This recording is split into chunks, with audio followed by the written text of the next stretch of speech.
Você que curte futebol americano e tá no hype do draft da NFL, se liga.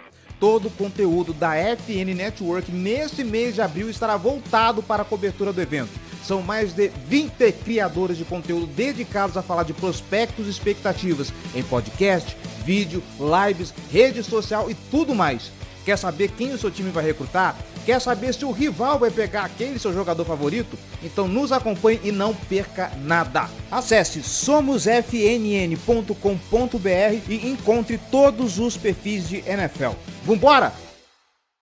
Iniciando a gravação, vambora, filho. Para a gravação. Começando em 3, 2, 1...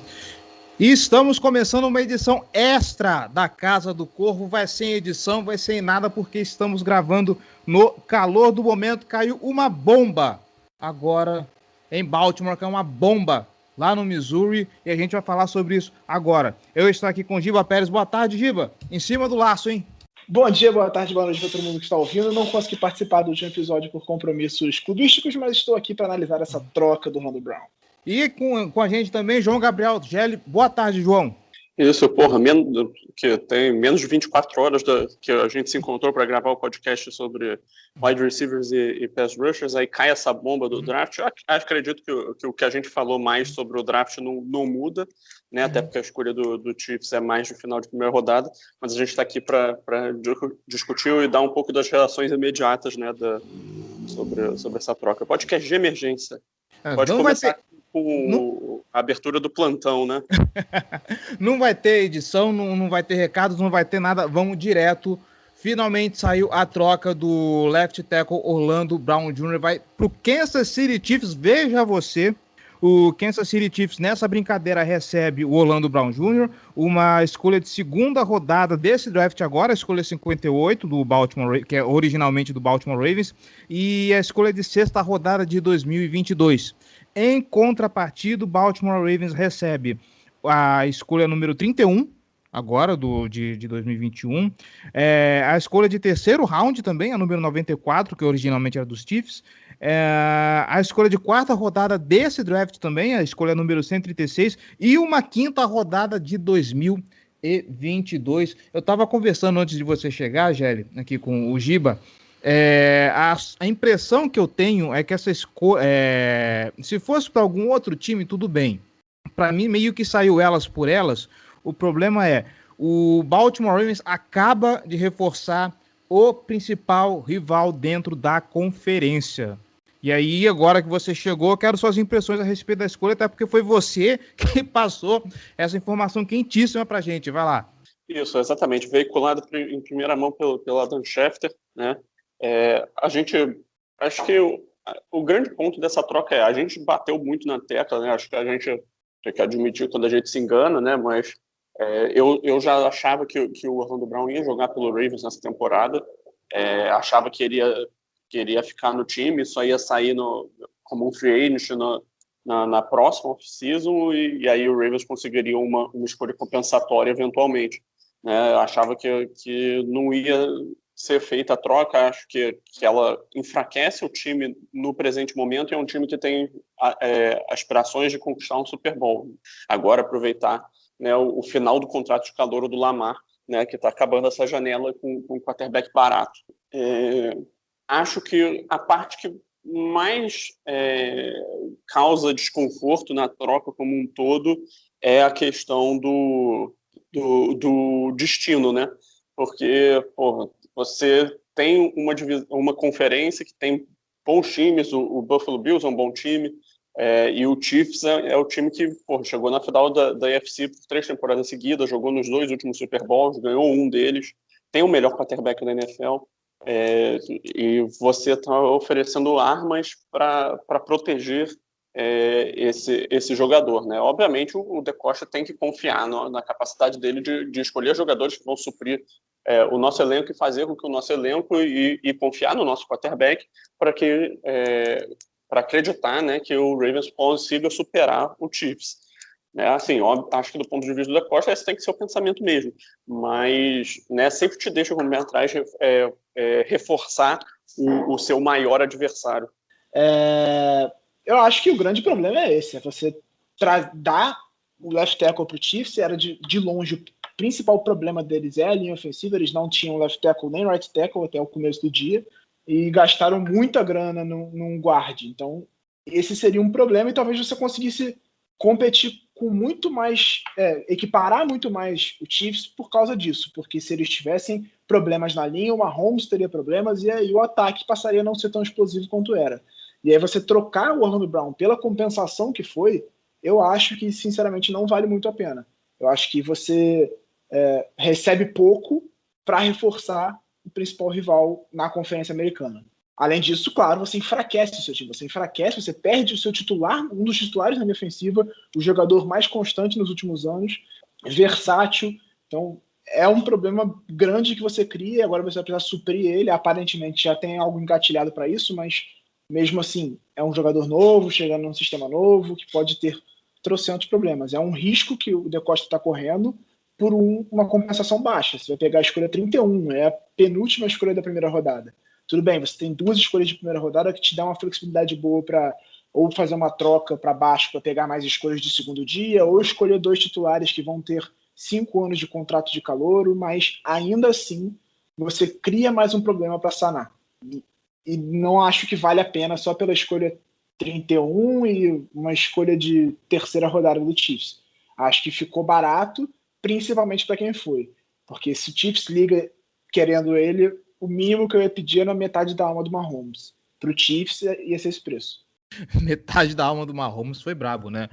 Porque a situação que nós temos hoje é o seguinte: o Orlando Brown, como falamos, já é alguém bem estabelecido, a gente já sabe do potencial dele, ele pode jogar em qualquer ponta da linha, porque ele consegue muito bem. Era a principal estrutura junto com o Ronnie Stanley dessa linha ofensiva do Baltimore Ravens, está indo embora nesse momento, sem pensar em contratos futuros, o que está engatilhado. Nesse momento, o Eric DeCosta acabou de abrir mais uma necessidade para o Baltimore Ravens nesse draft, porque agora right tackle passa a ser algo que precisa ser endereçado. O que se especula é que realmente o Alejandro Villanueva já está engatilhado aí, mas como o Giba já reforçou, é um cara novo, num sistema novo, que vai ter que aprender a jogar dentro desse sistema novo e se torna um risco agora. E o reserva dele vai ser o Tyler Phillips. Eu espero mesmo que esse contrato seja muito engatilhado, porque se depender de Tyler Phillips para segurar aquela posição, ainda tem que correr atrás de tackle. Nesse draft a gente está muito perdido. Mas é isso, a gente acompanhar aí o desenrolar do draft, né? Ver o que vai acontecer. Alguma expectativa a respeito dos próximos passos, meninos? Acho que com o acerto do Villanueva te dá uma segurança para o DeCosta, para toda a equipe de scout do Ravens, para trabalhar com essas escolhas no final da primeira rodada, principalmente. Você tem mais margem, você não fica desesperado para pegar um titular, entendeu? Com o Villanueva acertado, ele vai ser o right tackle titular para a temporada, em tese, e aí você pode ir no melhor jogador disponível na primeira rodada. Porque se você não tem ninguém engatilhado, você precisa desesperadamente pegar um right tackle. E é óbvio que você não quer pegar um right tackle na quarta rodada para ser titular logo de cara na temporada. Você quer pegar um cara que esteja mais preparado para jogar. E aí acaba forçando a mão do gênero. Agora, se chegar no draft e sobrar um tackle muito bom ali no final, é óbvio que eles vão pegar sem pensar 2 vezes. Mas acho que esse acerto com o Villanueva faz parte de todo o processo. Tanto que a visita do Villanueva em Baltimore foi na semana passada. Certamente já tinham iniciado a conversa de troca com o Chiefs e já tinha mais ou menos acertado as bases, só que eles queriam testar, ver como é que estava o mercado, procurar alguém para deixar alguém mais certo e aí sim fechar a troca. Deve ter sido, imagino eu, que tenha sido isso que aconteceu. Então, você tem essa segurança para trabalhar e tem essa margem para trabalhar. É exatamente o que a gente falou dos Eds e dos wide receivers, por exemplo. Pegar o Sammy Watkins é justamente para não forçar a mão no draft. Entendeu? Renovar com o Baltimore. Acho que até a visita do Houston foi nesse sentido também. A gente não sabe se tem nada certo. Aparentemente o Villanova já está certo, mas o Houston visitou Baltimore e talvez seja também um contrato que vem depois do draft de um cara experiente para a posição de Ed, para não ficar desesperadamente precisando de alguém para a posição e aí forçar a sua mão no draft. Eu acho que é muito disso. Então, ter o Villanueva ali dá essa segurança de não precisar pegar na primeira rodada, de correr atrás desesperadamente de alguém na posição, mas também eu acho que é preciso pensar no futuro. Não acho que o cenário não mudou muito, para ser sincero, em termos da posição. tem a insegurança de você estar trazendo um cara novo que jogava no lado esquerdo da linha, ele era left tackle do Chiefs, se eu não me engano. Do Chiefs não, dos Steelers, desculpa. E que ele vai precisar trocar de lado, vai precisar se adaptar a um novo time, mas também é um cara muito experiente, que jogou muito bem por anos, foi eleito pro Pro Bowl 2 vezes, e que eu acho que não vai ter tantos problemas assim para fazer isso. Então, eu acho, em termos de elenco, se o Villanova de fato já está certo, não mudou muita coisa pra gente. Mas pensando em futuro, em outras coisas, e claro, reforçar o rival, esse para mim é o principal problema.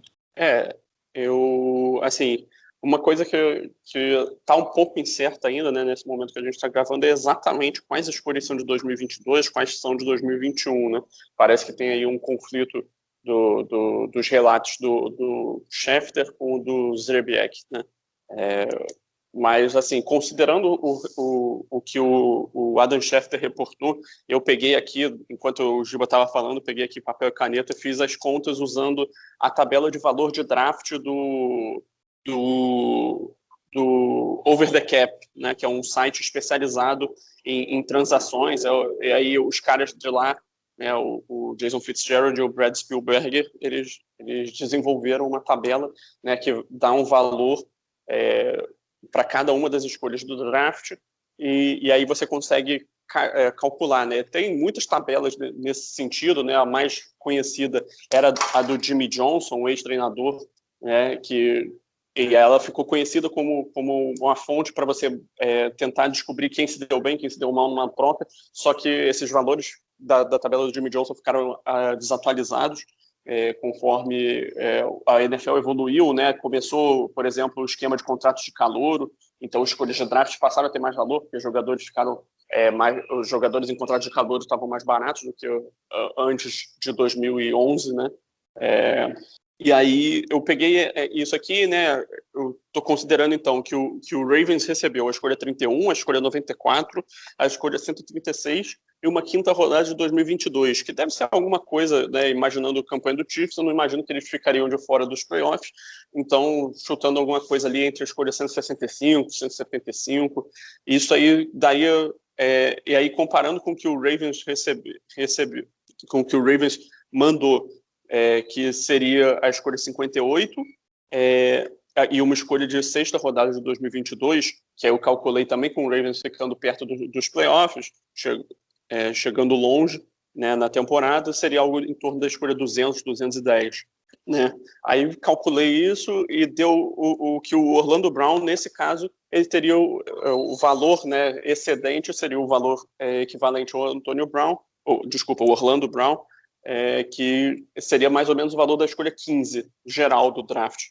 Então, assim, se você considerar se você pegar essa tabela, confiar nessa tabela, você avaliar o resultado dessa troca, você pode pensar que o Ravens trocou o Orlando Brown pela escolha 15, né, no fim das contas, em termos de valor.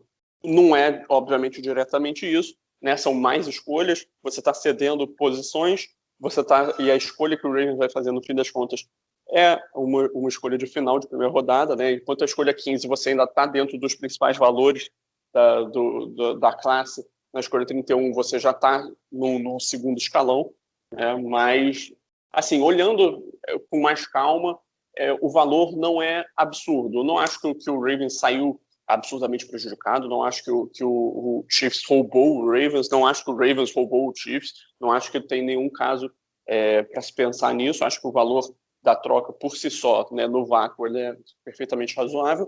Fica a questão que o Ravens fica, nesse instante no tempo, antes, né, a gente gravando aqui, antes do draft acontecer, o Ravens tem o buraco de necessitar de um right tackle agora, urgentemente, que possa atuar, né, a gente perdeu o Orlando Brown, a gente perde uma peça forte da nossa linha ofensiva.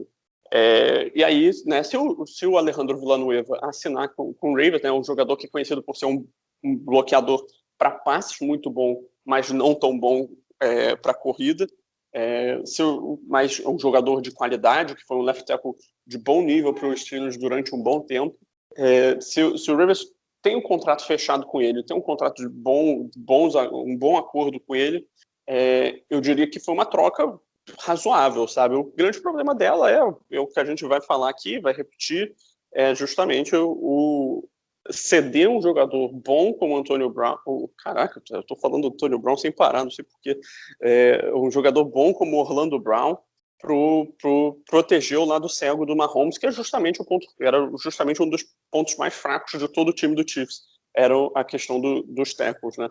E assim, se o Ravens não for atrás do Villanueva, ele ainda tem algumas outras opções no mercado, né? Tem o Mitchell Schwartz, mas assim, e o Eric Fisher, né? Que eram justamente os dois tackles do Chiefs do ano passado, mas os dois voltando de lesões graves, né? O Mitchell Schwartz perdeu a maior parte dos jogos dos últimos 2 anos, e o Eric Fisher rompeu o ligamento agora, ou tendão de Aquiles, agora me fugiu da cabeça, mas no finzinho da temporada passada. Então eu imagino que o Eric Fisher, por exemplo, não estaria preparado para começar a temporada. E o Mitchell Schwartz é um jogador de altíssimo nível, um dos melhores right tackles da NFL, mas, né, bom, passou aqui uma ambulância no fundo, não sei se está dando para ouvir, mas, enfim. Mas eu imagino que o Ravens está com um contrato engatilhado com o Villanueva, tá? Não acho que o DeCosta faria todo esse movimento sem isso. Se o DeCosta faz um movimento desse sem ter um backup, sem ter um jogador engatilhado, eu vou falar pra você, uma das maiores maluquices que eu já vi, e olha que a gente tá falando de alguém que atualmente é um dos melhores GMs da liga.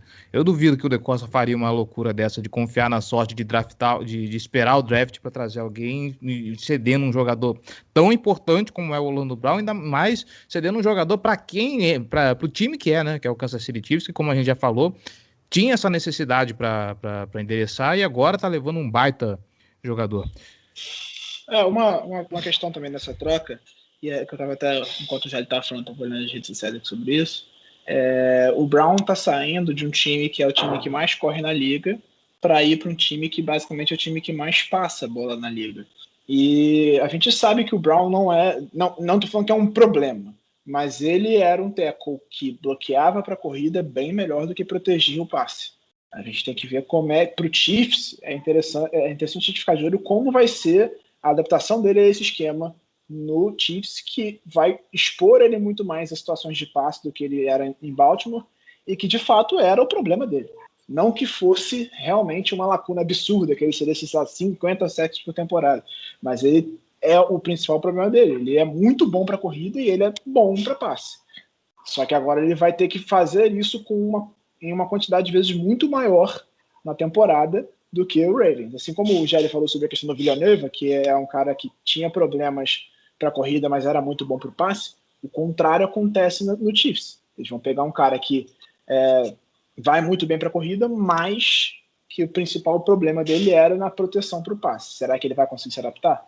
Jogando do lado esquerdo, para um time que passa a bola muito mais vezes, tem tudo isso, tem toda essa questão também. Gente, tempos nebulosos, tempos esquisitos, vamos ver aí o que o futuro reserva para esses dois times. Bom, eu acho que sobre esse assunto é isso, a qualquer momento a gente volta para falar mais coisas, provavelmente vai ter vídeo também e tudo mais, mas por enquanto é isso, para a gente não deixar você descoberto, torcedor, estamos deixando aqui a nossa opinião a respeito desse assunto, deixando você aí a par de tudo que está acontecendo, e é isso. Gil Pérez, João Gabriel Gelli, obrigado por aparecerem aqui no meio do nada, assim, no meio dessa urgência toda. Valeu mesmo, e a gente vai se falando aí para atualizar a galera e nos atualizarmos a respeito dos próximos movimentos, tá bom? Forte abraço, sempre isso. Por aqui. É isso, um grande abraço para todo mundo que escutou a gente. E é isso aí, a gente volta a qualquer momento com mais notícias, tá bom, galera? Até mais.